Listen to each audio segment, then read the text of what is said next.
Welcome back. In this video, we are going to talk about Charles' law, which describes how gases expand when they get hot, and why we have to use a special temperature scale called Kelvin to make the math work. This law is named after Jacques Charles, an 18th century aeronaut who helped invent the hot air balloon. He discovered that volume and temperature are directly proportional. This means if you heat up a gas, it takes up more space.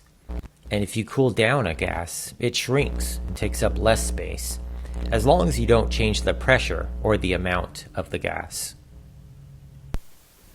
Here's the most important rule in this chapter. You must use Kelvin for gas laws. If you use Celsius, you might end up dividing by 0 at 0 degrees Celsius, which breaks your calculator, or getting a negative volume, which is physically impossible. We find Kelvin by simply adding 273 to the Celsius temperature. At 0 Kelvin, or absolute zero, molecular motion stops entirely. Chances are you've probably seen this in real life. If you leave an empty plastic water bottle in a hot car, the gas inside expands. But if you leave that same water bottle in your car on a cold winter morning, you'll find it shriveled up. As the temperature dropped, the volume of the air inside decreased. Also, some people unfortunately experience misfortune when they leave some balloons in their car.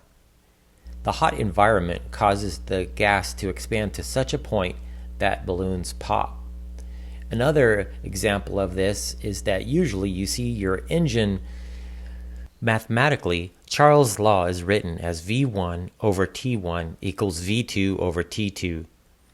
Because we have variables in the denominator, the easiest way to solve this trick is something called cross multiplication. You multiply the diagonals to get rid of the fractions, making the algebra much simpler and less prone to errors. You might make note of this, it's very helpful. Let's do a problem here. As you can read from the example here, V1 is your initial volume of 5.40 liters. Doesn't matter that this is argon. The T1 is equal to 15 degrees Celsius. Now what I like to do is immediately add 273 to this to make sure I don't forget to convert it to Kelvin.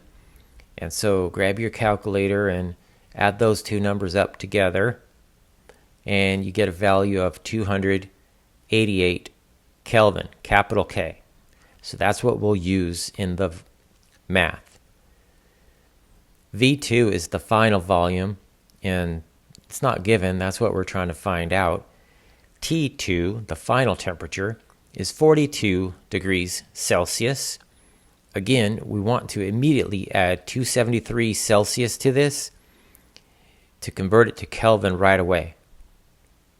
So let's grab our calculator, and 315 Kelvin, capital K. So we're going to use that for subsequent math.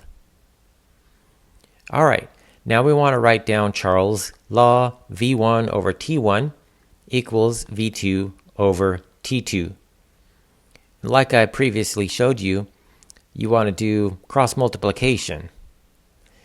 Sometimes you don't need to. In this case, T2 is multiplied by both sides of the equation, and it just cancels out, and we get V2 all by itself.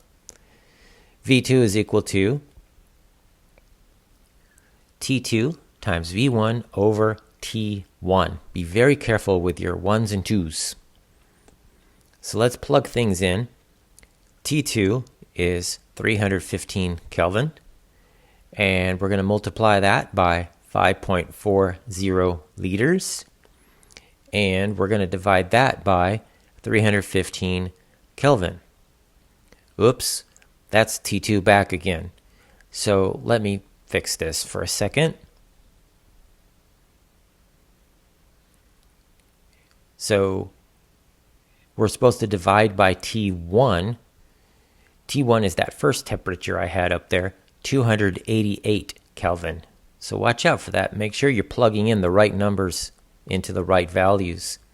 Kelvin correctly cancels, and we want to grab our calculator and you want to type in 315 times 5.40 divided by 288. And it looks like on my calculator, I'm getting 5.91 liters.